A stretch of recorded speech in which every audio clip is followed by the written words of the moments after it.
Good afternoon. Like you to meet my son, Nick, just before his first birthday. He was your typical little boy. He moved all the time, never stopped moving. And if he wasn't running circles around the house, he was fidgeting his hands, his legs, always moving, except when he got sick. And he got sick pretty often. The weather would go from hot to cold, wet to dry, and he'd get a runny nose, ear infection, cough. His asthma would kick in, and we'd do breathing treatments every 3 hours around the clock. For his second birthday, we got him what every toddler wants, a baby sister. So we were now a family of 4. We had 2 jobs, 2 cars, 2 kids in daycare, our starter house in Carrollton, and 2 incomes, and yet we lived paycheck to paycheck. We were what's now called liquid asset poor, like almost every other household in Dallas today. These are households that couldn't survive at the federal poverty level were they to suddenly lose their income. Many of them are 2-parent households like Tim and I were, but even more are women struggling to make it all and do it all on their own. In the Dallas metropolitan area, 30% of households are female-headed. Yet when you look at that through your income lens, you'll find that 50% of households living in poverty are headed by women. So we hear poverty, and I think we have an idea about what it means, but let me tell you what I think. I think of poverty as having to make choices. Take this example.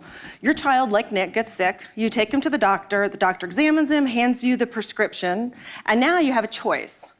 Do you drive to the pharmacy and fill the prescription, or do you drive to the grocery store and get groceries so you can feed him? Do you fix your flat tire, or do you pay your electric bill? Diapers, shoes, it can go on and on. Choices that you have to make. All choices that I think are unimaginable. And that's where WiNGS comes in. We help women navigate challenges and choices on their path to a better life. So let me ask you this. Have any of you held a little newborn baby? They're so fragile and delicate, and you're trying to be oh so careful, and you're nervous, and just when you get it under control and you're feeling confident, they'll cry. And kind of nervy, they don't tell you why.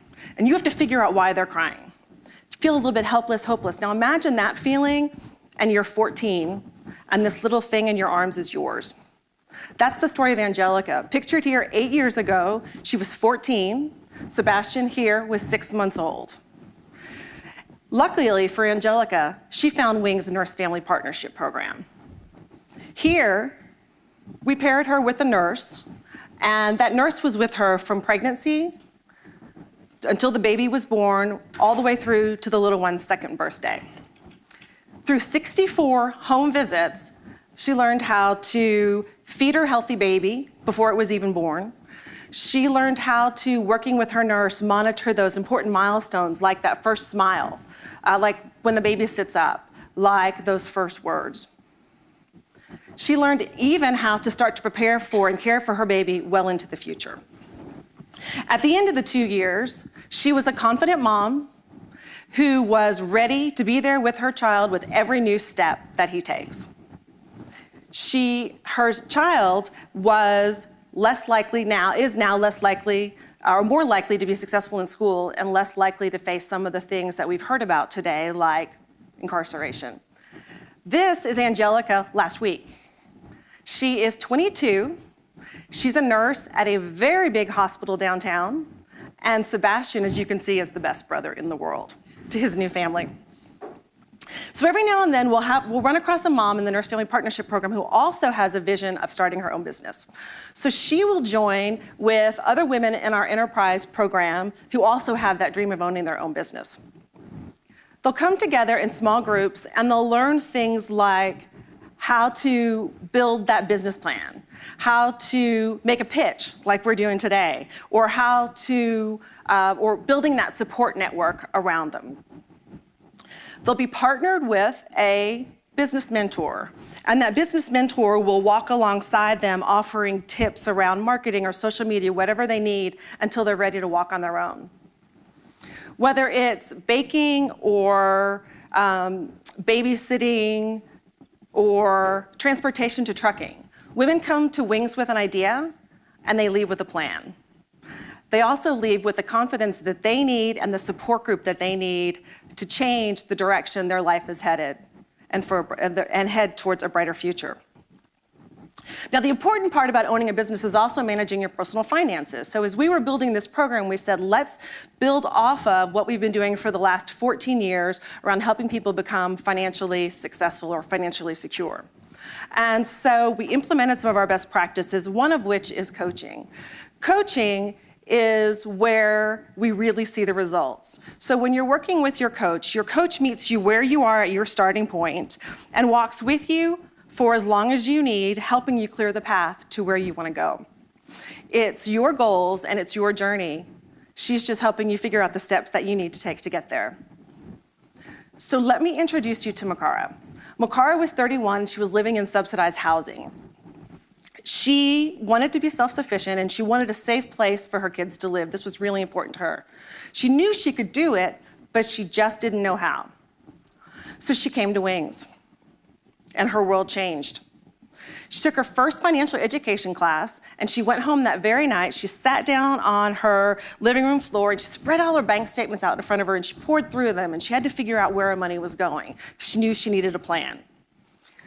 She enrolled in coaching. She met with her coach, Maria, and they started to figure out a plan. She was earning $28,600 a month. She had a subprime credit score, and she was buried under a title loan.